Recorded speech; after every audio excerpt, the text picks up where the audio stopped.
அல்லேலூயா. அதாவது உடனுக்குடனே உங்கள் வேண்டுதல் கேட்கப்பட வேண்டும். நீங்கள் எதிர்பார்த்து கொண்டிருக்கிற காரியம் நடக்க வேண்டும். அதுக்கு சில வழிமுறைகள் பல இருக்கிறது. ஒரு வழிமுறை சங்கீதம் 1:2. கர்த்தருடைய வேதத்தில் பிரியமாயிருந்து இரவும் பகலும் அவருடைய வேதத்தில் தியானமாய் இருக்கிற மனுஷன் பாக்கியவான். இப்ப கவனிங்க,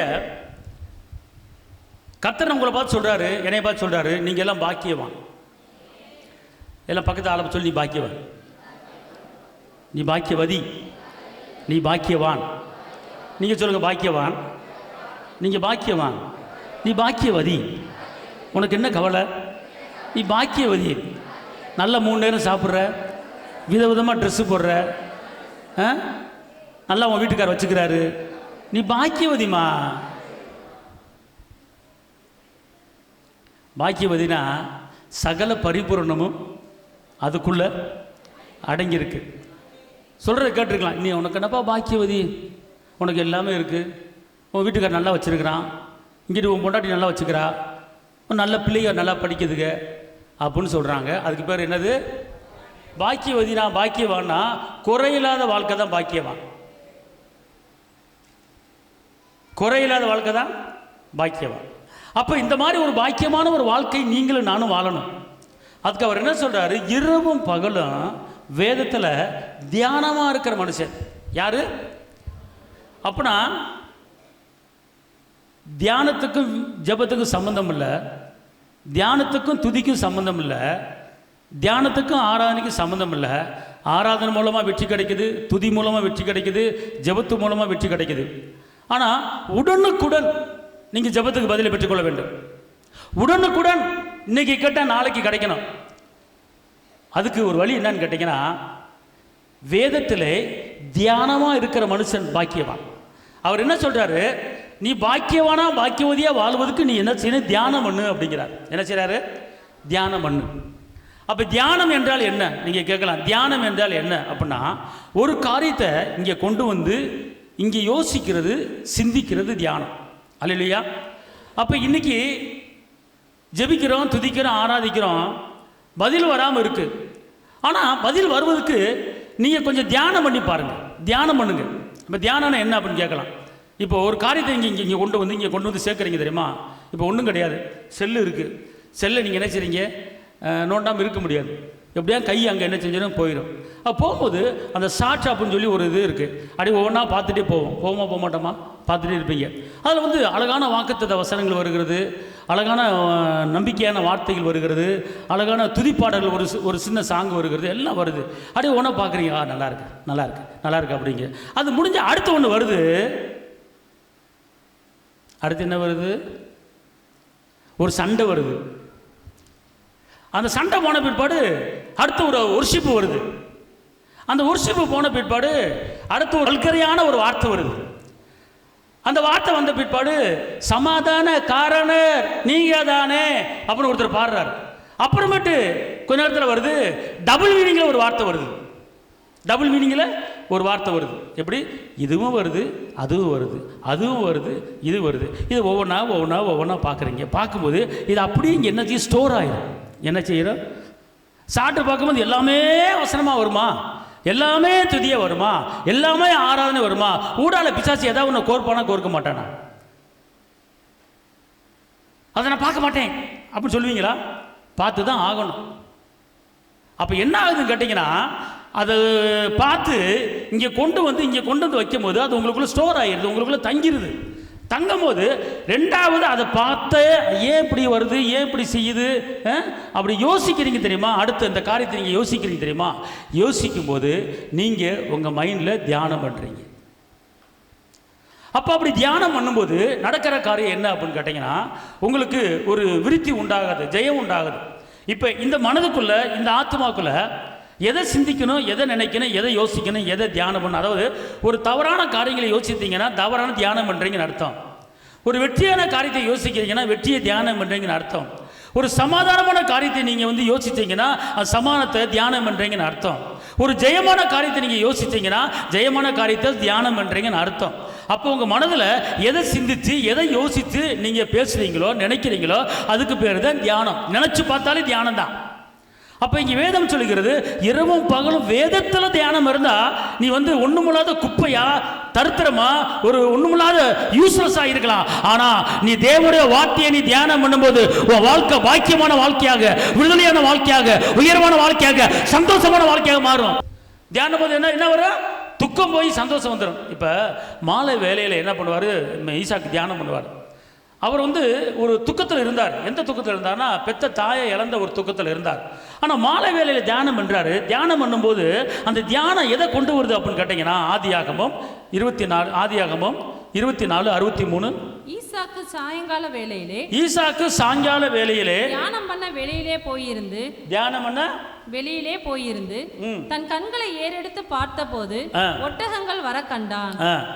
அதுல ரெபெக்கா வர்ற. அதுக்கப்புறம் ஒரு வசனம் வருங்க, அம்மா போன துக்கத்துல. அப்பொழுது ஈசாக்கு ரெபெக்காளை தன் தாய் சாராளுடைய கூடாரத்துக்கு அழைத்து கொண்டு போய் அவளை தனக்கு மனைவியாக்கி கொண்டு அவளை நேசித்தான். ஈசாக்கு தன் தாய்க்காக கொண்டிருந்த துக்கம் நீங்கி ஆறுதல் அடைந்தான். துக்கம் நீங்கி. அப்ப இந்த துக்கம் எங்க நீங்குச்சு அப்படின்னு கேட்டீங்கன்னா, தியானம் பண்ணி முடிச்ச உடனே துக்கம் போய் ஆறுதல் வருகிறது.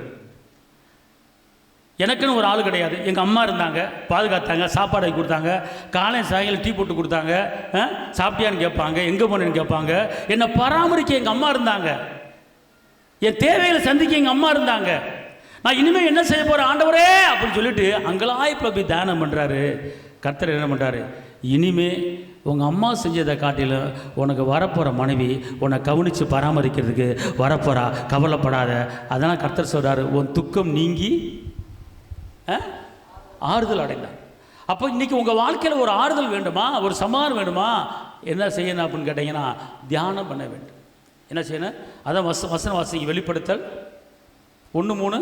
இந்த தீர்க்க தரிசன வசனங்களை வாசிக்கிறவனும் கேட்கிறவர்களும் இதில் எழுதி இருக்கிறவைகளை கை கொள்கிறவர்களும் பாக்கியவான்கள், காலம் சமீபமாய் இருக்கிறது. இதுல எழுதி இருக்கிற எல்லாத்தையும் கை கொள்ளுகிற யாரா இருந்தாலும் சரி, அவர்கள் என்னவா மாறிடுவாங்களாம்? பாக்கியவானா மாறிடுவாங்களாம். அப்படின்னா இந்த வேத வசனங்களை என்ன செய்யணும் அப்படின்னு கேட்டிங்கன்னா, தியானம் பண்ணணும். அந்த வேத வசனங்களை யோசிக்கணும். வேத வசனங்கள் என்ன செய்யணும்? சிந்திக்கணும். பார்த்துக்கொள்ளுங்க. நான் சீக்கிரமாக ஒரு சில வசனங்கள் சொல்கிறேன், நோட் பண்ணிக்கொள்ளுங்க. சங்கீதம் 119, 148. உமது வசனத்தை தியானிக்கும்படி, உம்முடைய வசனங்களை தியானிக்கும்படி குறித்த ஜாமங்களுக்கு முன்னே என் கண்கள் விழித்துக் கொள்ளும். இப்போ கவனிங்கம்மா, ஏமா இப்போ துணை பேர் வந்து நைட் ஷிஃப்ட் வேலைக்கு போகிறாங்க, நைட்டு வேலைக்கு போகிறாங்க, அது வேலை பார்த்து சம்பாதிக்கிறேன் அப்படிங்கிறாங்க. நான் என்ன சொல்கிறேன் தெரியுமா?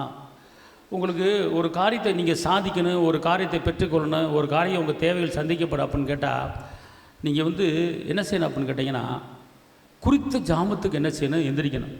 குறித்த ஜாமத்துக்கு எந்திரிச்சு இந்த வசனத்தை திருப்பி படிங்க பார்ப்போம். உமது வசனத்தை தியானிக்கும்படி, உம்முடைய வசனங்களை தியானிக்கும்படி குறித்த ஜாமங்களுக்கு முன்னே என் கண்கள் விழித்துக் கொள்ளும். அப்போ என்ன செய்யணும் கேட்டிங்கன்னா, வசனங்கள் எத்தனையோ வசனங்கள் இருக்குது, எத்தனையோ வாக்குத்தத்தங்கள் இருக்குது. அன்னைக்கு உங்கள் குடும்பத்துக்கு என்ன தேவை, எந்த சூழ்நிலை இருக்கிறீங்க, அதுக்கு எந்த ஒரு ஆறுதலான வசனம் இருக்கிறது, இந்த விடுவிக்கிற வசனம் எங்கே இருக்கிறது, விடுதலை கொடுக்குற வசனம் எங்கே இருக்கிறது, மீட்பின் வசனம் எங்கே இருக்கிறது, சமாதான வசனம் எங்கே இருக்கிறது, இரக்கத்தின் வசனம் எங்கே இருக்கிறது, வெற்றியின் வசனம் எங்கே இருக்கிறது, கடனை அடைக்கக்கூடிய வசனம் எங்கே இருக்கிறது. இப்படிப்பட்ட வசனங்களை என்ன செய்யணும்? நீங்கள் என்ன செய்யணும்? எடுக்கணும். அந்த வசனங்களை பொறுக்கெடுத்து குறித்த நடுச்சாமத்தில் என்ன செய்யணும்? அந்த வசனங்களை படித்து அதை ஒரு நிமிஷம் என்ன செய்யணும்? நீங்கள் தியானிக்கணும். பார்த்துக்கொள்ளுங்க. ஏன் நடுச்சாமத்தில் தியானிக்கணும் அப்படின்னு கேட்டிங்கன்னா, உங்களுக்கு வந்து ஒரு நிசப்தமான ஒரு நேரம் நடுச்சாமம் தான். ஒரு அமைதியான ஒரு நீங்கள் படுத்து தூங்கிடுறீங்க. ஆனால் வந்து வெற்றியை பார்க்கணும் அப்படின்னா நீங்கள் இந்த மாதிரி செஞ்சு ஆகணும். நீங்கள் இழந்ததெல்லாம் திரும்ப பெற்றுக்கொள்ள போகிறீங்க. தாவீது வர விருத்தி அடையது விருத்தி அடைய போகிறீங்க. அப்போ நீங்கள் என்ன செய்யணும் அப்படின்னு கேட்டிங்கன்னா, குறித்த ஜாமத்துக்கு டெய்லி குறித்த ஜாமத்துக்கு எந்திரிங்க, டெய்லி குறித்த ஜாமத்துக்கு செய்யுங்க அப்படிலாம் சொல்ல வரல. என்னைக்காவது ஒரு நாள் ஒரு பெரிய ஒரு மாபெரும் ஒரு பெரிய போராட்டத்தில் மாட்டிட்டீங்க. இத்தனை தேதிக்குள் இந்த பிரச்சனையை முடிக்கணும், இந்த டேட்டுக்குள்ளே இந்த காரியத்தை முடிச்சாகணும், என்னால் சமாளிக்க முடியல, எனக்கு ஒரு பக்கம் ஒரு வழி தெரியல அப்படிங்கிற ஒரு நிலைமையில், ஒரு தள்ளப்பட்ட நிலைமையில், ஒதுக்கப்பட்ட நிலைமையில், யாரும் உதவி செய்யாமல் தள்ளப்பட்ட நிலைமையில், யாரும் பராமரிக்க இல்லாத நிலைமையில் நீங்கள் கர்த்தரை நம்பி சார்ந்திருந்து குறித்த சாமத்துக்கு எந்திரிச்சு எந்தெந்த காரியத்துக்கு என்னென்ன வசனங்களை நீங்கள் நோட் பண்ணிவிட்டு அந்த வசனங்களை நீங்கள் என்ன செய்ய தியானம் பண்ணணும். பார்த்துக்கொள்ளுங்க. அந்த வசனம் இப்படி சொல்லப்பட்டிருக்கிறதே, இந்த வசனத்தின்படி எனக்கு நடப்பதாக, இந்த வசனம் இப்படி சொல்லப்பட்டிருக்கிறதே, இந்த வாக்குத்தத்தம் இப்படி சொல்லப்பட்டிருக்கிறதே, இந்த வார்த்தையின்படி எனக்கு நடப்பதாக அப்படின்னு சொல்லி நீங்கள் தியானம் பண்ணணும். அதை குறித்து யோசிக்கணும், அதை குறித்து நீங்கள் என்ன செய்யணும்? சிந்திக்கணும். பார்த்துக்கொள்ளுங்க. அப்போ சிந்திக்கும் போது அந்த நேரம் வந்து எப்படின்னு கேட்டிங்கன்னா, உடனே உங்கள் சிந்தனை மேலே போயிடும் பரலோகத்துக்கு. பரலோகத்துல அதிகாலையில் யார் என்னை தேடுறா, அதிகாலையில் யார் என்னை கூப்பிட்றா அப்படின்னு கர்த்தர் கண்ணோக்கமாக இருக்கிறார் பார்த்துக்கொள்ளுங்க. அந்த நேரத்தில் வந்து நடுச்சாமத்தில் எந்திரிச்சு நீங்கள் வசனங்களை எடுத்து நீங்கள் தியானம் பண்ணி பாருங்க, தியானித்து பேசணும் பார்த்துக்கொள்ளுங்க. இன்னொரு வசனத்தை வாசிங்க. அந்த வசனத்தை நீங்கள் என்ன செய்யணும்னு கேட்டிங்கன்னா சங்கீதம் 19:10 வாசிங்க. சங்கீதம் 19:10. அவைகள் பொன்னிலும் மிகுந்த பசும் பொன்னிலும் விரும்பப்படத்தக்கதும் தேனிலும் தேன் கூட்டிலிருந்து ஒழுகும் தெளி தேனிலும் மதுரம் உள்ளதுமாய் இருக்கிறது. இப்ப தேவனுடைய வார்த்தை எப்படி இருக்குன்னு சொல்லப்பட்டிருக்கு. தேன் கூட்டிலிருந்து ஒழுகும் தெளி தேனிலும் மதுரம் உள்ளவயமா இருக்கிறது. அப்புறம் தேன் கூட்டிலிருந்து ஒழுகிற தேனு, நீ வெளியே பக்கம் போய் எங்கிட்ட தேன் வெளியே வாங்கினீங்களா அதில் எப்படியாவது சீனி பாவு கலந்துருப்பாங்க, கலப்படம் இருக்கும். ஆனால் இங்கே என்ன சொல்லப்பட்டிருக்கு, தேன் கூட்டிலிருந்து ஒழுகிற தேன். அந்த தேன் கூட்டிலிருந்து ஒழுகிற அந்த தேன் ஒரு கலப்படம் இல்லாத தேன். அப்போ தேவனுடைய வாக்கு, தேவனுடைய வார்த்தை எந்த ஒரு கலப்படம் இல்லாமல், எந்த ஒரு சந்தேகம் இல்லாமல், எந்த ஒரு குறை இல்லாமல் அது விடுவிக்கிற ஒரு வார்த்தையாக, அது ஜீவனுள்ள வார்த்தையாக, அது மதுரமுள்ள வார்த்தையாக, அது இரக்கமுள்ள வார்த்தையாக, அது சமாதானமான வார்த்தையாக, அது சுகமான வார்த்தையாக, அது வெற்றியின் வார்த்தையாக. சுத்த பொண்ணு மண்ணில் 7 தடவை புடமட்ட எப்படி இருக்கிறது, எப்படி 7 தடவை புடமட்ட மண் எப்படி இருக்கிறது, அதே போல இந்த வார்த்தை இருக்கிறது. அந்த வார்த்தை உள்ளத்துக்குள்ள வந்தா வாழ்க்கையும் ஒரு தெளிவான வாழ்க்கையாக அது மாறும். ஆமென், அல்லேலூயா. தேன் கூட்டிலிருந்து ஒழுகிற தேனு, அப்படிப்பட்ட வார்த்தை தான் இந்த வார்த்தை. இந்த வார்த்தை வந்து சாதாரணமாக இது வந்து கையில் வச்சிருக்கிறீங்க, பைபிளை கையில் வச்சிருக்கிறீங்க, இது அசால்ட்டாக அப்படி வைக்கிறீங்க, அசால்ட்டாக எடுக்கிறீங்க, அசால்ட்டாக போடுறீங்க. ஆனால் ஒரு தேன் கொண்டு வருகிற தேனை வந்து நீங்கள் எப்படி பயன்படுத்துவீங்க? தேன் கூட்டிலிருந்து விழுகிற அந்த தேனை எப்படி நீங்கள் யூஸ் பண்ணுவீங்க, எப்படி சாப்பிடுவீங்க, எப்படி நீங்கள் அந்த தேனை நக்குவீங்க, எப்படி அந்த தேனை உள்ளே இறக்குவீங்க? தேன் சாப்பிட்டா நல்லதுன்னு சொல்லி அது தேன் கூட்டிலிருந்து விழுகிறது. தேன் கூட்டிலிருந்து விழுகிறதுனா அது ஒரிஜினல், கலப்படம் இல்லை, ஒரிஜினல். ஆனால் எப்படி தேன் கூடு ஒரிஜினலாக தேன் கூட்டிலிருந்து விழுகுது, அதை எப்படி நம்ம சாப்பிட்றோமோ அதே போல இந்த வார்த்தையோ ஒரிஜினல் வார்த்தை, உண்மையான வார்த்தை, ஜீவனுள்ள வார்த்தை, அற்புதமான வார்த்தை, அதிசயமான வார்த்தை. இந்த வார்த்தையை உள்ள கொண்டு வாங்க, இந்த வார்த்தை உள்ள இறங்கணும். எசேக்கியேல் 3:3. மனுபுத்திரனே, நான் உனக்கு கொடுக்கிற இந்த சுருளை நீ உன் வயிற்றிலே உட்கொண்டு அதனால் உன் குடல்களை நிரப்புவாயாக என்றார். அப்பொழுது நான் அதை புசித்தேன், அது என் வாய்க்கு தேனை போல் தித்திப்பாய் இருந்தது. அல்லேலூயா, அல்லேலூயா, அல்லேலூயா. இந்த வார்த்தை என்ன செய்யணுமா? நீங்க இந்த வார்த்தை என்ன செய்யணும்? உட்கொண்ட பிற்பாடு பின்னாடி அது எப்படி உங்களுக்கு இருக்குன்னு கேட்டா, தேனு போல தெவிட்டாத அவ்வளோ ஒரு தித்திப்பான ஒரு வார்த்தை தான் இந்த வார்த்தை. அதனால தான் பைபிளில் எரேமியால 15:16 சொல்லுது, தேவனுடைய வார்த்தை கிடைத்த உடனே அதை என்ன செஞ்சேன், உட்கொண்டேன். அப்புறம் சொல்லுது, உட்கொண்ட பிற்பாடு எனக்கு சந்தோஷமும் சமாதானம் என்று எரேமியா 15:16 சொல்லப்பட்டிருக்கிறது. நல்லா யோசனை பண்ணி பாருங்கம்மா. நீங்கள் காலையில் சாயங்காலம் வரைக்கும் எத்தனை வார்த்தையை பேசுகிறீங்க, எத்தனை பேர்கிட்ட பேசுகிறீங்க, எத்தனை வார்த்தை தேவையில்லாத வீண் பேச்சுகள், தேவையில்லாத வம்பு வார்த்தைகள் பேசுகிறீங்க. யோசனை பண்ணி பாருங்கள். நீங்கள் பேச வேண்டியது உங்களுக்கு மீட்பு வேண்டுமா, விடுதலை வேண்டுமா, கடன் அடைய வேண்டுமா, தேவைகள் சந்திக்கப்பட வேண்டுமா, இந்த வார்த்தையை உள்ளத்துக்குள்ளே கொண்டு வாங்க. இந்த வார்த்தையை உள்ளத்தில் கொண்டு வாங்க. இந்த வார்த்தை உள்ளே வந்தால் அது உங்கள் வாக்கு தத்துவத்தை, அந்த வாக்கு தத்துவம் எப்படி, அதனால இயேசுவா சொல்கிறாரு, சில விதை பாறையில் விழுகுது, சில விதை முள்ளில் விழுகுது. ஆனால் முள்ளில் விழுந்த அந்த விதை அது வளருது, வளர்ந்த உடனே அந்த முள் என்ன செய்யுது, நெருக்கி போடுகிறது. அந்த நெருக்கி போட்ட உடனே அந்த வாக்கு தத்துவம், அந்த விதை வளர முடியல அப்படிங்கிறார். அப்போ வேதம் சொல்லுகிறது, முள்ளு எதை குறிக்குது என்று கேட்டால், உலகப்பரமான எண்ணங்களையும், உலகப்பரமான சிந்தனைகளையும், உலகப்பரமான பேச்சுகளையும், உலக கவலைகளையும், அவனை போல நான் இல்லை, இவனை போல இல்லை அப்படின்னு சொல்லி யோசிக்கும் போது, அப்போ என்ன செய்யணும், இந்த வாக்குத்தத்தம், நீங்கள் சொன்ன வாக்குத்தத்தம், நீங்கள் சாப்பிட்ட வாக்குத்தத்தம், நீங்கள் உட்கொண்ட வாக்குத்தத்தம், நீங்கள் சாப்பிட்ட அந்த வசனங்களில் உங்கள் உள்ளத்துக்கள் அப்படியே வளர்ந்துக்கிட்டே வருது. உங்கள் வாழ்க்கை வளர்ந்துட்டே வருது, உங்கள் வாழ்க்கை முன்னேறிட்டே போகுது. ஆனால் இப்படி முன்னேறிட்டு போகிற வேலையில் ஊரால இந்த மாதிரி காரியத்தை உள்ளே கொண்டு வந்து விதைக்கும் போது அந்த வசனத்தை வளர விடாம அது தடுத்து நிப்பாட்டிடுது. அந்த நேரத்தில் உங்க வளர்ச்சி, உங்க கையிட்டு செய்யற வேலை, தொழில் எல்லாமே அது தடைபட்டு போகிறது. வளர முடியல, எழும்ப முடியல, பிரகாசிக்க முடியல, வெளிச்சம் கொடுக்க முடியல. அதனால தான் இயேசப்பா அழகா சொல்றாரு, அந்த வசனத்தை எடுத்து வாசிங்கம்மா. முள்ளுள்ள இடங்களில் விதைக்கப்பட்டவன், முள்ளுள்ள இடங்களில் விதைக்கப்பட்டவன், வசனத்தை கேட்கிறவனாய் இருந்தும் உலக கவலையும் ஐஸ்வரியத்தின் மயக்கம். வசனத்தை கேட்கிறவனாய் இருந்தும் வசனத்தை மட்டும் தான் கேட்கணும், வேற எதுவும் உள்ள கொண்டு வரக்கூடாது.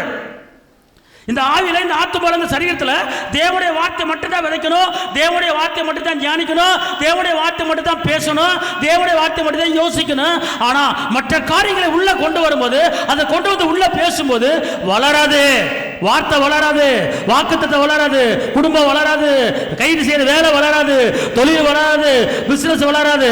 ஏன் வளரல அப்படின்னு கேட்டா, உலகப்புறமான முள்ளு உள்ள வந்து உட்கார்ந்த உடனே வளர்ச்சி நின்று விடுகிறது. அப்ப உலகப்புறமான காரியங்கள் என்ன?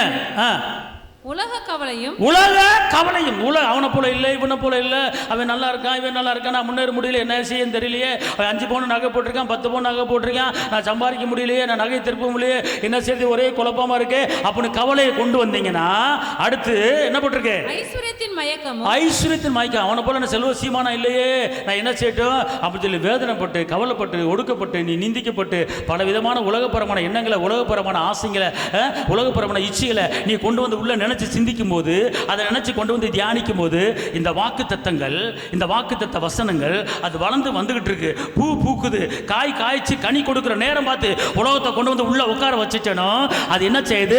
வளர்ச்சி நின்று போயிடும். புரிஞ்சவங்க அல்லேலூயா எல்லாம் சொல்லுங்க. நான் உலக கவலையும், உலக சிற்றின்பத்தையும், உலக மேன்மைகளையும் நான் உள்ள கொண்டு வரமாட்டேன். அல்லேலூயா, அல்லேலூயா. அப்போ நல்லா தெரிஞ்சுக்கொள்ளுங்க, நீங்கள் எல்லாம் பாக்கியவான் பாக்கியவதியாக மாறணும். அப்போ பாக்கியவானா பாக்கியவதியாக மாறுவதுக்கு உண்டான காரியத்தை கர்த்தர் உங்களுக்கு சொல்லி கொண்டு இருக்கிறார். அப்போ என்ன செய்யணும்னு கேட்டீங்கன்னா, உபாகமம் 17:20, அவன் லேவியராகிய ஆசாரியனிடத்தில் இருக்கிற நியாயப்பிரமாண நூலை பார்த்து தனக்காக ஒரு பிரதையை எழுதி தன்னிடத்தில் வைத்துக் கொண்டு தன் ஜீவனுள்ள நாளெல்லாம் அதை வாசிக்க கடவன். இப்படி செய்வதனால் தானும் தன் குமாரரும் இஸ்ரவேலின் நடுவே தங்கள் ராஜ்யத்திலே நீடித்து வாழ்வார்கள். ஹலோ, இதுக்கு மேலே என்னங்க ஆண்டவர் சொல்லணும்? உங்களுக்கு வாழ்கிறதுக்கு வழி சொல்கிறாரா சொல்லலையா? எலும்புறதுக்கு வழி சொல்கிறாரா சொல்லலையா? இந்த பைபிள் இது கையில் வச்சுருக்கிறீங்க. ஐயா, நீ எலும்புறதுக்கு நீயும் உன் குடும்பம் உன் பிள்ளைய எல்லோரும் வாழ்ந்துருக்கணும். உனக்கு வேலை இல்லையா? வேலை கிடைக்க போகுது, உன் கடை அடைய போகுது, அதுக்கு ஒன்று வழியை அவர் செய்வார். அதுக்கு என்ன செய்யணும் அப்படின்னு கேட்டிங்கன்னா, ஒரு சிம்பிள் மேட்ரு. நீ மொட்டையடு, உருள், பெரல், ஓடு, வையி, நட அப்படி சொல்கிறாரா? என்ன சொல்கிறாரு? இந்த வசனத்தை எல்லாம், இந்த வசனம் அந்த பக்கத்தில் சொல்லுமா, எல்லாரும் எடுக்குமா, இந்த வசனத்தை எடுத்து வாசிக்க டக்குன்னு. அவன் லேவியராகிய ஆசாரியரிடத்தில் இருக்கிற நியாயப்பிரமாண நூலை பார்த்து, நியாயப்பிரமாண நூலை பார்த்து தனக்காக ஒரு பிரதியை எழுதி, தனக்காக, ஏமா இங்க இருங்க, தனக்காக ஒரு பிரதியை எழுதி, இங்க இருங்க, சீரியஸாக பேசிக்கிட்டு இருக்கேன். ஆவியான உங்களை பூரா எலும்பு பண்ண வைக்க போகிறாரு, சீரியஸாக சொல்கிறேன். சும்மா அங்கிட்டு ஓடி வந்து அங்கே கிடைக்கும், இங்கே கிடைக்கும், அவன் தெரியுமா, இவன் தெரியுமா, அவன் நம்பியிருக்க, இவன் நம்பியிருக்கெல்லாம் மோசம் போயிடுவீங்க. அதெல்லாம் ஒன்றும் செய்யவேணா. இது வந்து வார்த்தை போய் உனக்கு கொண்டு வந்து கொடுக்கும். வார்த்தை போய் உனக்கு வெற்றியை கொடுக்குங்க. வார்த்தை போய் உனக்கு பணத்தை கொண்டு வந்து வீட்டில் கொடுக்கும். வார்த்தை போய் உனக்கு வீட்டில் ஐஸ்வர்யத்தை கொடுக்குங்க. வார்த்தை போய் உன் பிள்ளைக்கு வேலையை கொடுக்கும். வார்த்தை போய் உன் பிள்ளைக்கு வருமானத்தை கொடுக்கும். அதுதான் அந்த வார்த்தை, சும்மா ஒன்றும் இல்லை. ஏசி 55:10-11, வானத்திலிருந்து மழை பெஞ்சு பூமியை நினைத்து விதைக்கிறவனுக்கு விதையும் புசிக்கிறவனுக்கு ஆகாரத்தை கொடுக்கறது எப்படியோ அப்படியே என் வாயிலிருந்து புறப்படும் வசனம் இருக்கும். அது வெறுமையாக என்கிட்ட வராது. எந்த காரியத்தை சொல்லி நான் அனுப்புறேன்னா அந்த காரியம் எனக்கு ஜெயமாக வரும். இதுக்கு மேலே என்ன வேணும்? இப்போ நான் சொல்கிறேன், நல்லா கவனிங்க, நல்லா கவனிங்க. உங்கள் குடும்பத்தில் இப்போ எந்த பிரச்சனையில் இருக்கிறீங்க? உங்கள் பிள்ளைக்கு என்ன தேவை? உங்கள் மகனுக்கு என்ன தேவை? மகளுக்கு என்ன தேவை? அல்லது உங்கள் தொழிலுக்கு என்ன தேவை? அல்லது நீங்கள் செய்ய போகிற வியாபாரத்துக்கு என்ன தேவை? அப்படிங்கிறது எல்லாமே, அதாவது சுகத்துக்கு வசனம் இருக்குது, வியாபாரத்துக்கு வசனம் இருக்குது, சமாதானத்துக்கு வசனம் இருக்குது, சந்தோஷத்துக்கு வசனம் இருக்குது, ஞானத்துக்கு வசனம் இருக்குது, ஒரு மனதுக்கு வசனம் இருக்குது, பணத்துக்கு வசனம் இருக்குது, ஐஸ்வர்யத்துக்கு வசனம் இருக்குது, கடனை அடைக்கிறதுக்கு வசனம் இருக்குது, அதிசயம் நடப்பதுக்கு வசனம் இருக்குது, வேலைக்காரியம் தேடி வரப்போது வசனம் இருக்குது, கவர்மெண்ட் வேலை கிடைக்க போது வசனம் இருக்குது. எல்லாத்துக்கும் வசனம் இருக்கா இல்லையா? இருக்கா? இருக்குல்ல. அப்போ இந்த வசனம் என்ன சொல்லுது அப்படின்னு கேட்டால், தனக்கென்று ஒரு பிரதியை எழுதி எங்கே வைக்கணும்? எல்லாம் சேர்ந்து வாசிங்க பார்ப்போம். இந்த வசனம் உள்ளே போயிடணும். எங்க ஜென்ஸ் வாசிங்க பார்ப்போம். ஜென்ஸ் சத்தமாக வாசிங்க.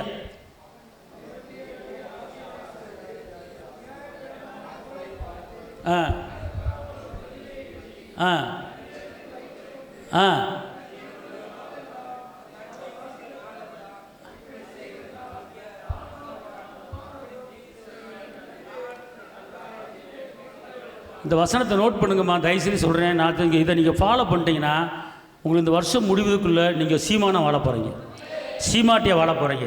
ஒரு கடை இருக்காது, ஒரு நோய் இருக்காது. அல்லேலூயா.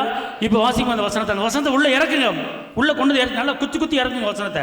படிமா திருப்பி. அவன் லேவியராகிய ஆசாரியரிடத்தில் இருக்கிற நியாயப்பிரமாண நூலை பார்த்து தனக்காக ஒரு பிரதியை எழுதி தன்னிடத்தில் வைத்துக்கொண்டு. யாரிடத்தில் வைத்துக்கொண்டு சொல்லுங்க? என்கிட்ட வச்சுக்கிட்டு எல்லாம் சொல்லுங்க. இந்த பைபிளில் இருக்கிற வாக்கு தத்தத்தில் எனக்கு என்ன தேவையோ அதை குறிப்பாக எழுதி வச்சு என் பாக்கெட்டில் வச்சுக்குவேன்.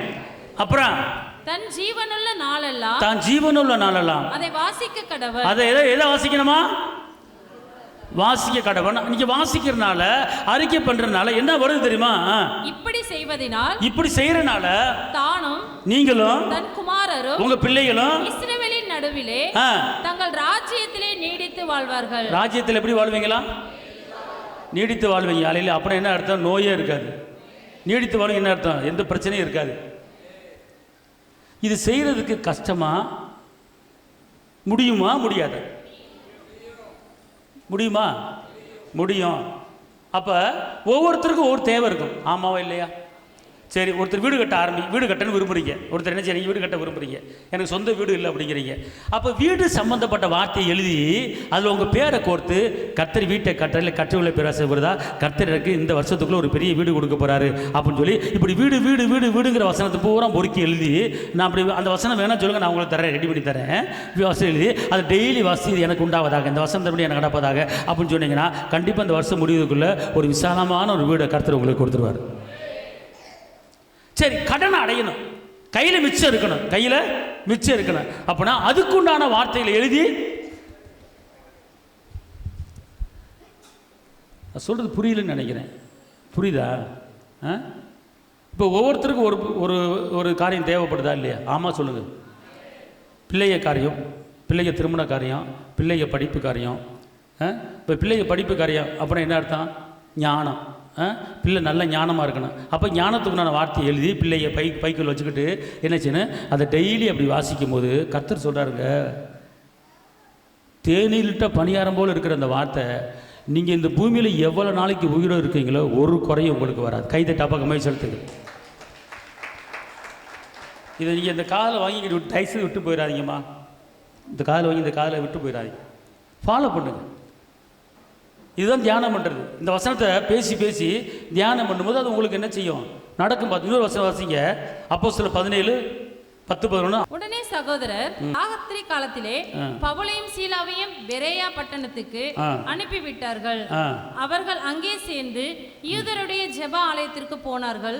அந்த பட்டணத்தார் மனோவாஞ்சையாய் வசனத்தை ஏற்றுக்கொண்டு எப்படி வாஞ்ச இருங்க, வசனத்தை எப்படி ஏற்றுக்கணும்? மனவாஞ்ச, மனதுக்குள்ள வாஞ்ச இருக்கணும், ஏக்கம் இருக்கணும், தாகம் இருக்கணும். வசனத்தை ஏற்றுக்கொண்டு காரியங்கள் இப்படி இருக்கிறதா என்று தினந்தோறும் வேத வாக்கியங்களை ஆராய்ந்து பார்த்ததினால் தெசலோனிக்கேயில் உள்ளவர்களை பார்க்கிலும் நற்குணசாலிகளாய் இருந்தார்கள். அல்லேலூயா. தெசலோனிக்கேயரை பார்க்கிலும் உலகத்தில் இருக்கிற மனிதர்களை காட்டிலும் அவங்க எல்லாரும் என்னவா மாறிட்டாங்கன்னா நல்ல குணசாலிகளாக என்ன செஞ்சிட்டாங்க? மாறிட்டாங்க. நல்ல குணசாலிகளாக மாறிட்டாங்க. வசனத்தை எப்படி ஏற்றுக்கொள்ளணுமா? வாஞ்சையை ஏற்றுக்கொள்ளணுமா? தாமை ஏற்றுக்கொள்ளணுமா? அப்போ வசனத்தை என்ன செய்யணும்? நீங்கள் தியானம் பண்ணணும். வசனத்தை எடுத்து என்ன செய்யணும்? பேசணும். அதான் சொல்லப்பட்டிருக்கு யோசுவா 1:8 நீங்கள் செய்கிற காரியம் ஏன் தோற்று போகுது, செய்கிற காரியம் ஏன் வாய்க்கல அப்படின்னு கேட்டால் அதுக்கு காரணம் இருக்குது. யோசுவா 1:8. இந்த நியாயப்பிரமாண புஸ்தகம் உன் வாயை விட்டு பிரியாதிருப்பது. எல்லாம் சொல்லுங்க. இந்த பைபிள் இருக்கிற வாக்குத்தத்த வசனம் என் வாயை விட்டு பிரியாது, என் வாயை விட்டு பிரியாது. சரி, வாயை விட்டு பிரியாதுன்னு சொல்கிறது பெரிய காரியம் கிடையாது. அப்போ இந்த வார்த்தை உங்கள் வாயில் இருக்கணும்னா நீங்கள் என்ன செய்யணும்? இருக்குங்கிறது எப்படி காட்டுவீங்க?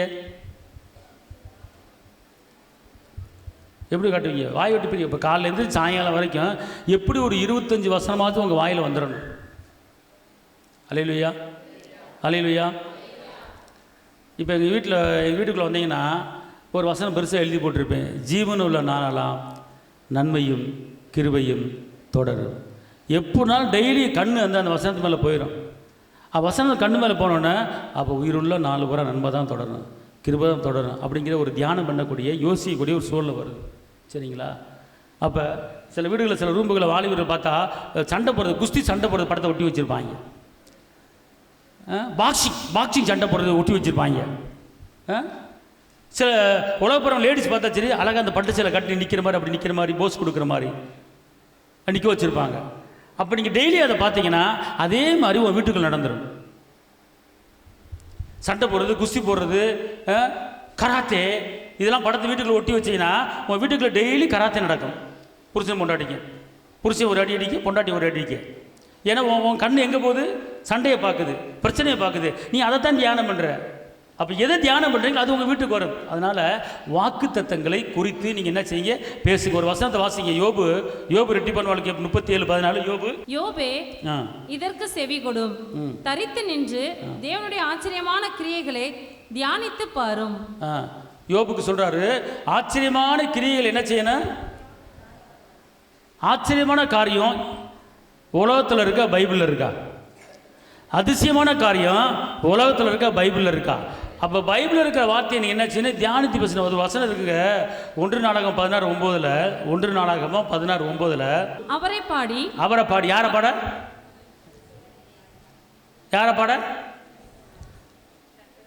இல்லை சொல்ல, கர்த்தரை பாடு. இதில் யாரை பாடணும்? யாரை நம்ம பாட போகிறோம்? அவரை தான் பாட போகிறோம். சொல்ல மாட்டீங்களே. யாரை பாட? பாடி அப்புறம் அவரை கீர்த்தனம் பண்ணி. அவரை கீர்த்தனம் பண்ணுறது என்ன அர்த்தம்? இயேசுவே பேசுறீங்க, ஆனால் கீர்த்தனம் என்னது? இயேசு நல்லவர், இயேசு மீட்பரே, கீர்த்தனம். அப்புறம் என்ன போட்டிருக்கு?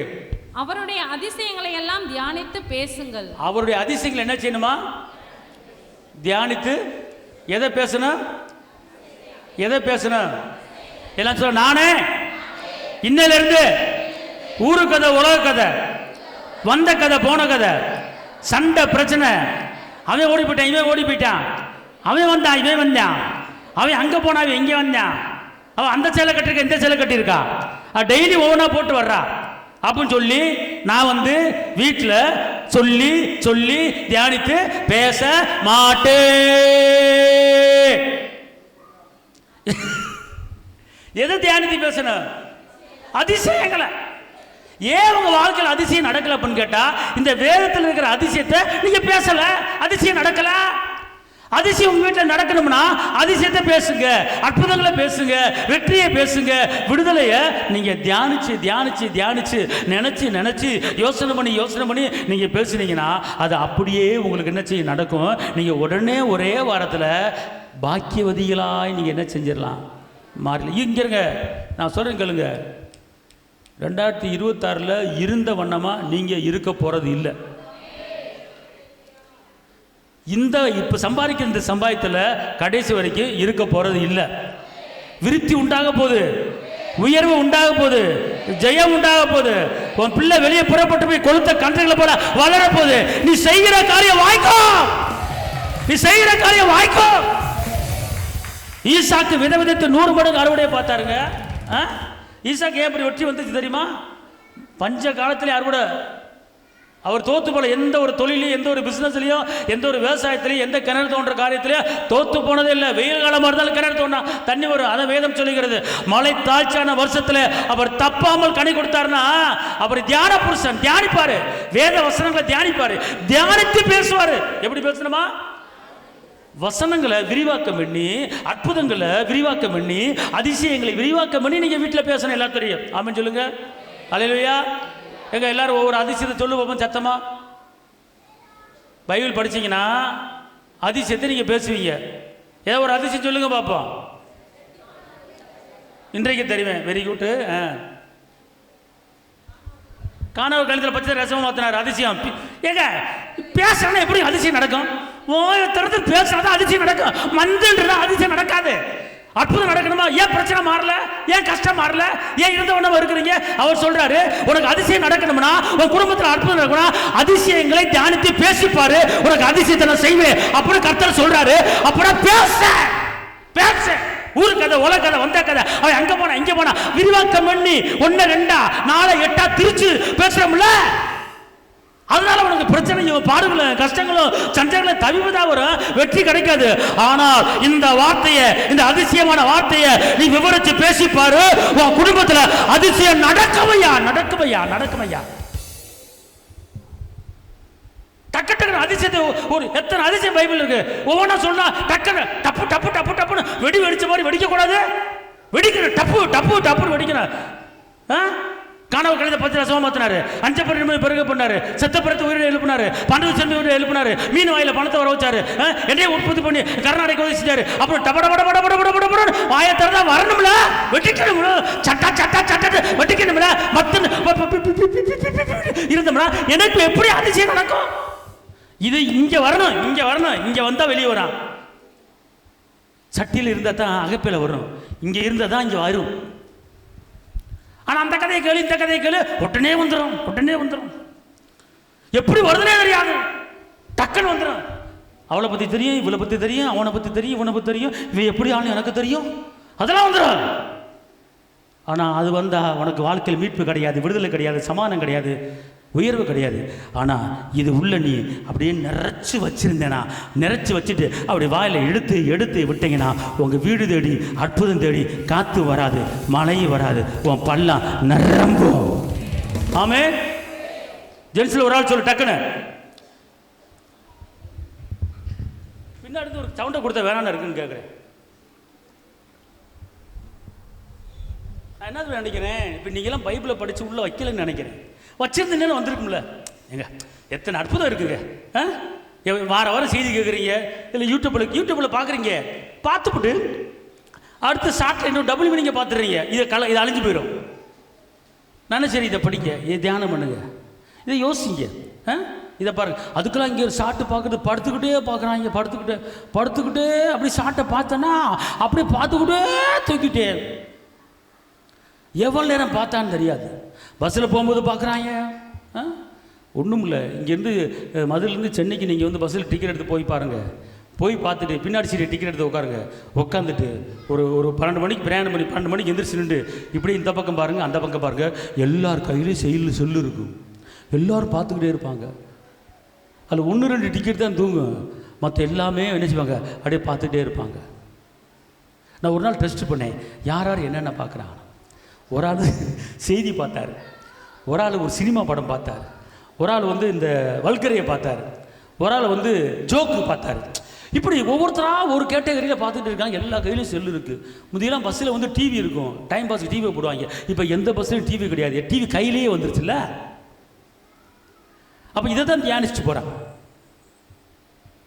அந்த வாழ்க்கை உயராது, வாழ்க்கை உயராது. அதான் தியானத்தை நீங்கள் என்ன செய்யுங்க, பேசுங்க. இப்போ சொல்லுங்க ஒரு அற்புதம்.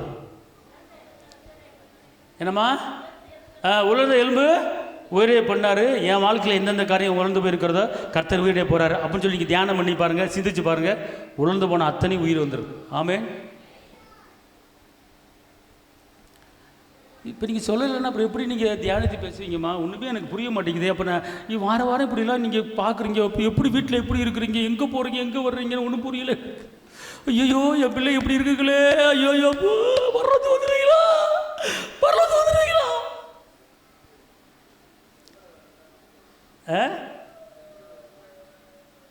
ஒன்றும் கேட்கல. செங்கடல் 2 பிளந்தாரு, ஊருக்கு மருத்துவ ஆஸ்பத்திரி எழுப்பினாரு. என்னடா வேற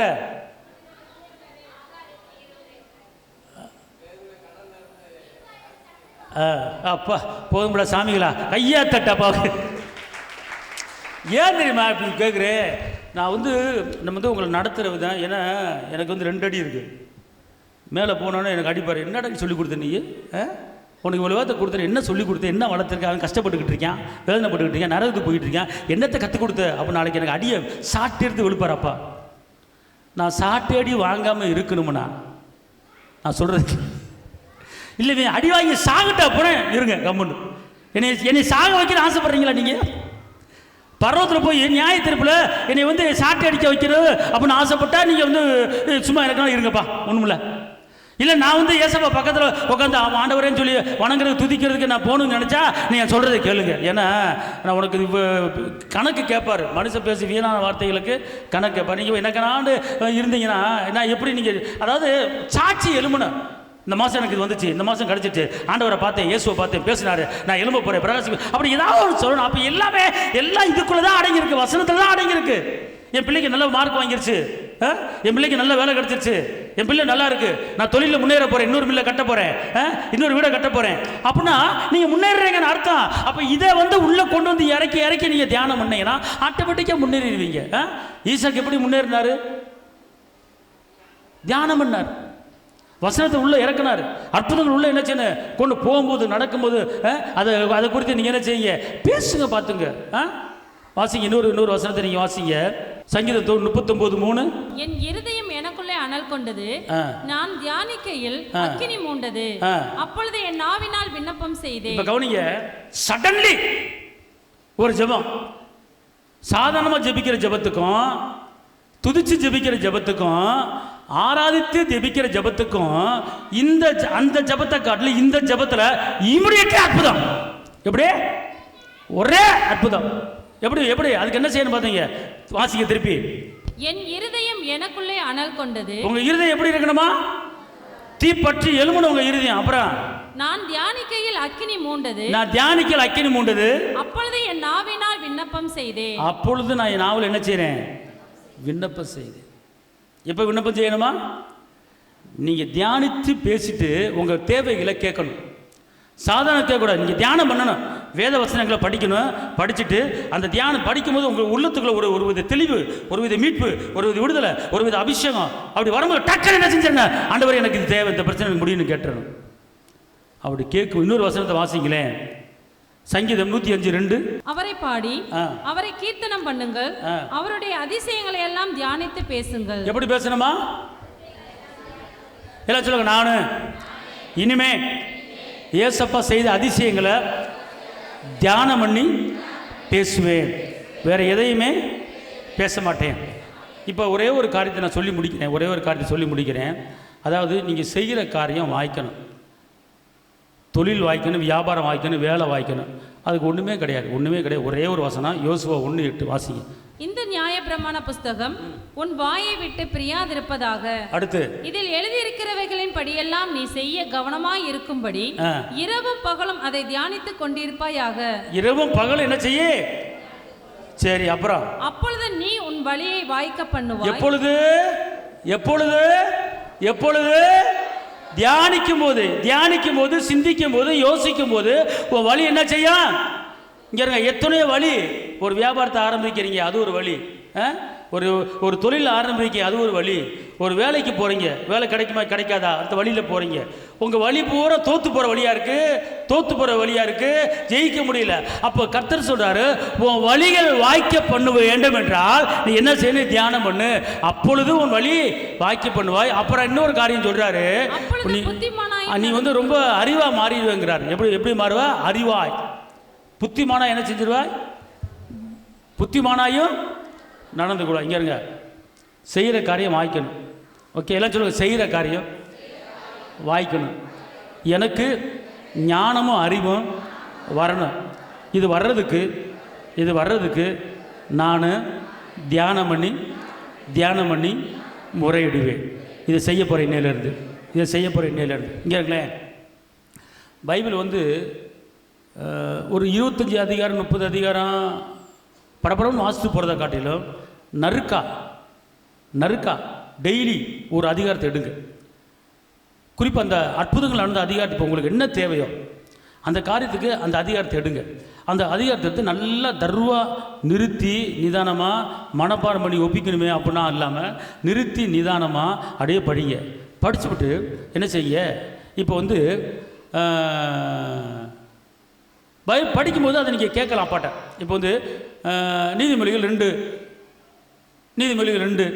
படிக்கிறீங்க. படிச்சுப்படி எனக்கு நேரம் விட்டுறக்கூடாது, அதில் என்ன எழுதியிருக்கு அப்படிங்கிறத பார்க்கணும். நீதிமொழி 2:1-3 வாசிக்க பார்ப்போம். நீதிமொழிகள் 2. என் மகனே, நீ உன் செவியை ஞானத்திற்கு சாய்த்து உன் இருதயத்தை புத்திக்கு அமைய பண்ணும் பொருட்டு, உன் இதயத்தை புத்திக்கு அமைய பண்ணும் பொருட்டு நீ என் வார்த்தைகளை ஏற்றுக்கொண்டு, நீ உன் வார்த்தையில இதயத்துல ஏத்துக்கொண்டு என் கட்டளைகளை உன்னிடத்தில் பத்திரப்படுத்தி, என் கட்டளையும் என் வாக்குத்தத்தங்களையும் உன் இதயத்துல பத்திரமா வச்சுக்கோ. ஞானத்தை வா என்று கூப்பிட்டு, ஞானத்தை வா என்று கூப்பிட்டு, புத்தியை சத்தமிட்டு அழைத்து. சரி, ரைட், போதும். இப்போ இந்த நீதிமொழி 2ஆம் அதிகாரத்தை படிக்கிறீங்க. அது ஒரு 4 வசனம் வரும்போது ஒரு தெளிவு உங்களுக்கு வந்துருச்சு. என்ன வந்துருச்சு? என்ன தெளிவு வந்துச்சு 4 வசனத்தில்? ஐயா, நீதிமொழிகள் 2:1-3 வரைக்கும் வச்சுக்கோங்க. நீங்கள் நீதிமொழிகள் 2ஆம் அதிகாரத்தை ஒரு நாளைக்கு படிக்கிறீங்க. படிச்சுட்டு இன்றைக்கி நான் பைபிள் படிச்சுட்டேன் அப்படின்னு சொல்கிறது பெரிய காரியம் கிடையாது. இந்த வசனத்தில் என்ன புரிஞ்சுக்கிட்டீங்க, இந்த வசனத்தில் என்ன தெரிஞ்சுக்கிட்டீங்க, இந்த வசனம் என்ன செய்ய சொல்லுது, இந்த வசனம் எப்படி இருக்க சொல்லுது அப்படின்னு பார்த்து படிச்சுப்புட்டு அதன்படியே நீங்கள் செஞ்சீங்கன்னா அதன்படியே உங்களுக்கு நடக்கும். அப்படின்னா என்ன செய்யணும் போட்டிருக்கு? நீதிமொழிகள் 2:1-3 வாசிங்க திருப்பி. என் மகனே, நீ உன் செவியை ஞானத்திற்கு சாய்த்து. இப்ப என்ன சொல்றாரு? என்ன சொல்ற? முதல் இடத்துல என்ன சொல்றாரு? என் மகனே அப்படின்னு சொல்றாரா? அப்ப ஏசப்பா மகனே என்ன கூப்பிடுறாரு அப்படிங்கிற ஃபீலிங் வந்துட்டு அப்புறம் என்ன சொல்றாரு? நீ உன் செவியை ஞானத்திற்கு சாய்த்து உன் இருதயத்தை புத்திக்கு அமைய பண்ணும் பொருட்டு நீ என் வார்த்தைகளை ஏற்றுக்கொண்டு என் கட்டளைகளை உன்னிடத்தில் பத்திரப்படுத்தி. பத்திரப்படுத்துற என்ன அர்த்தம்? எங்க பீரல் வச்சு போட்டுணுமா? இருதய கதவுல இங்க வச்சு பத்திரப்படுத்தணும். ஓகே, பத்திரப்படுத்திட்டு அப்புறம் ஞானத்தை வா என்று கூப்பிட்டு புத்தியை சத்தமிட்டு அழைத்து. இப்ப 2 காரியத்தை பிடிச்சுக்கோங்க. இந்த நீதிமொழிகள் 2ஆம் அதிகாரத்தில் 2 பாயிண்ட் பிடிச்சுங்க. இன்னொரு பாயிண்ட்டுக்கு வர்றேன். கட்டளைகளை இங்க பத்திரப்படுத்த சொல்றாரு. அடுத்து ஞானத்தை என்ன செய்யறாரு?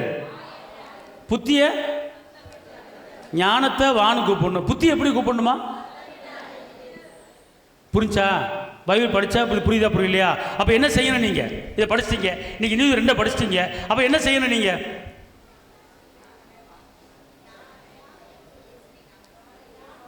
எந்திரிங்க, எல்லாரும் எந்திரிங்க. நாளைக்கு போய் வீட்டில் போய் செய்யுங்க. நீங்கள் நைட்டு செய்யுங்க. யாரை கூப்பிடணும்? ஏ தம்பி இங்க வா, ஏ ஜோசு இங்க வா, ஏ ராஜா இங்க வா, ஏ கர்சியா இங்க வா. இங்க வா. கூப்பிட்டு ஒரு பிரயோஜனம் இல்லை. உனக்கு ராம கூப்பிட்டு போயிருங்க. நீ அவரை கூப்பிடு. அல்லேலூயா, அல்லேலூயா, அல்லேலூயா. இந்த வசனத்தை திருப்பி வாசிங்க. புத்தி என்ன செய்யணுமா? அல்லேலூயா, அல்லேலூயா. எப்படி அழைக்கணும்? வாயை மூடிக்கிட்ட 3 அழைக்கணுமா? அல்லேலூயா. இப்போ நான் கூப்பிட்டு பார்க்குறேன், கூப்பிட்டு உங்களுக்கு சொல்லி கொடுக்குறேன். அதே மாதிரி நீங்கள் கூப்பிடணும். எப்படி கூப்பிடணும்? இன்னும் சொல்லுங்க. காலைல சாப்பிடாட்டாலும் பரவாயில்ல, சத்தம் மட்டும் எதை கூப்பிடணும்?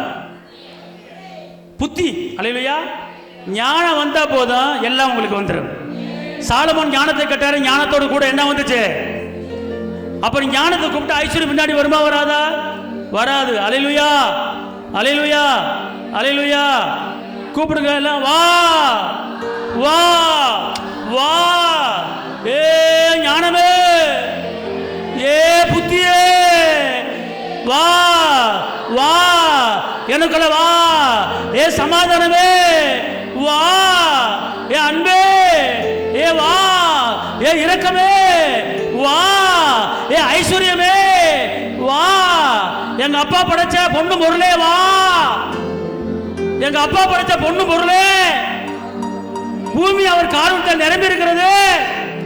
ஏ பணமே, ஏ ஐஸ்வர்யமே வா வா வா.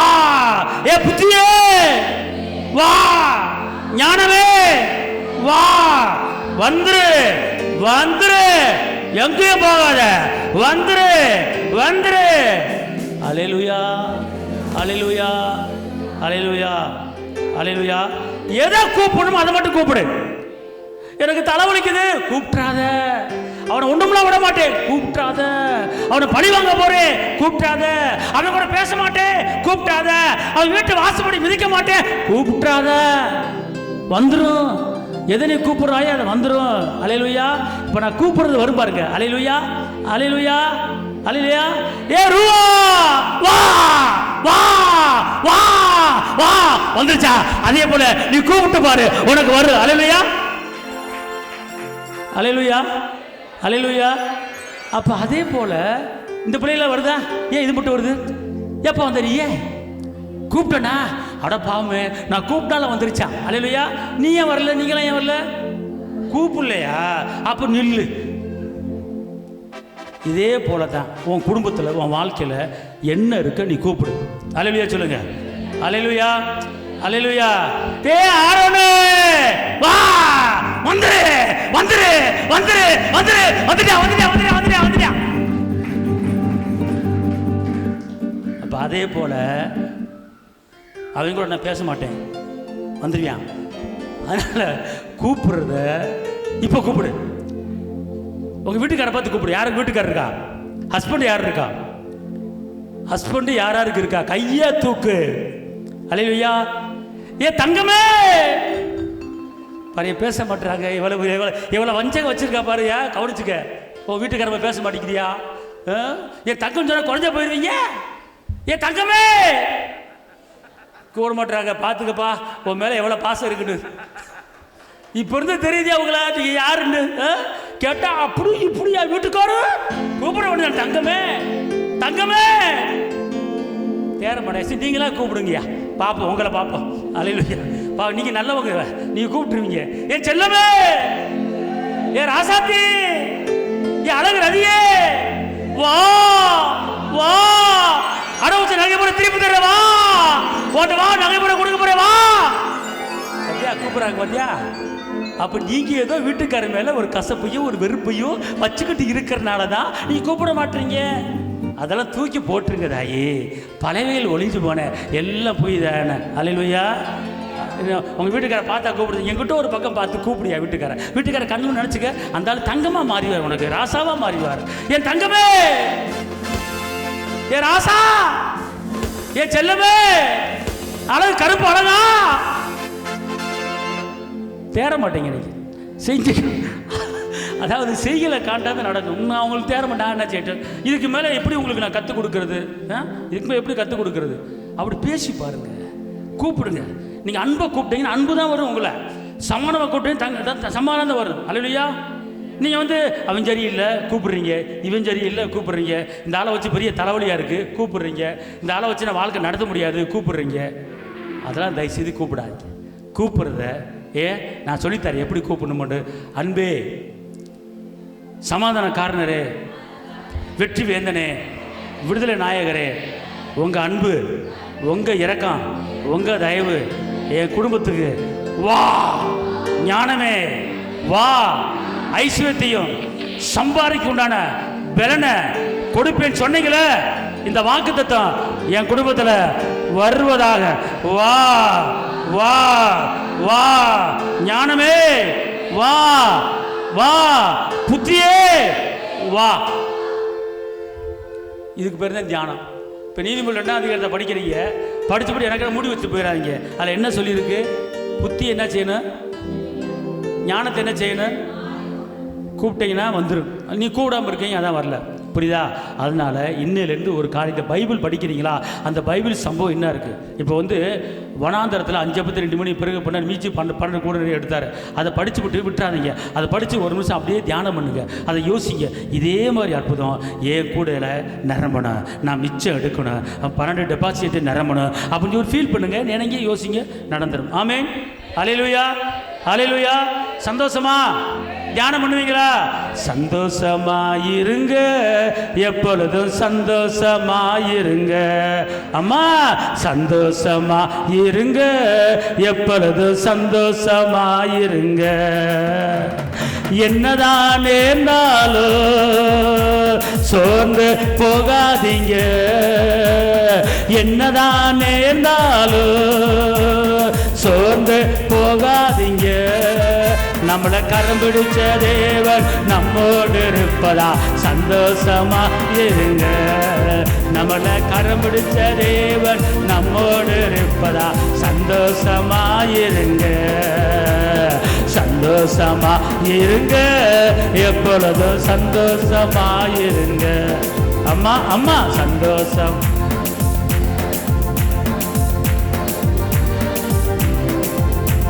தகப்பனே இவை துதிக்கிறேன், பிதாவை இவை துதிக்கிறேன், ஆவியான தேவனை இவை துதிக்கிறேன். இந்த வேளையில் வந்திருக்கிற ஒவ்வொருவருக்கும் வசனங்களை தியானம் பண்ணி ஜெபிக்கவும், வசனங்களை தியானம் பண்ணி விண்ணப்பத்தை வைக்கவும், வசனங்களை தியானம் பண்ணி விவரித்து பேசவும் உடைய கிருபையை நிற்கிற ஒவ்வொருவருக்கும் தாங்க, கேட்குற ஒவ்வொருவருக்கும் தாங்க. பாதுகாத்துக் கொள்ளுங்க, ஆசீர்வதிங்க. இயேசுவின் நாமத்தில் பிதாவே. என் ஆத்மாவே கர்த்தரை ஸ்தோத்திரி, என் முழு உள்ளமே பரிசுத்த நாமத்தை ஸ்தோத்திரி. என் ஆத்மாவே கர்த்தரை ஸ்தோத்திரி, கர்த்தர் செய்த சகல உபகாரங்களை மறவாதே. ஆமென்.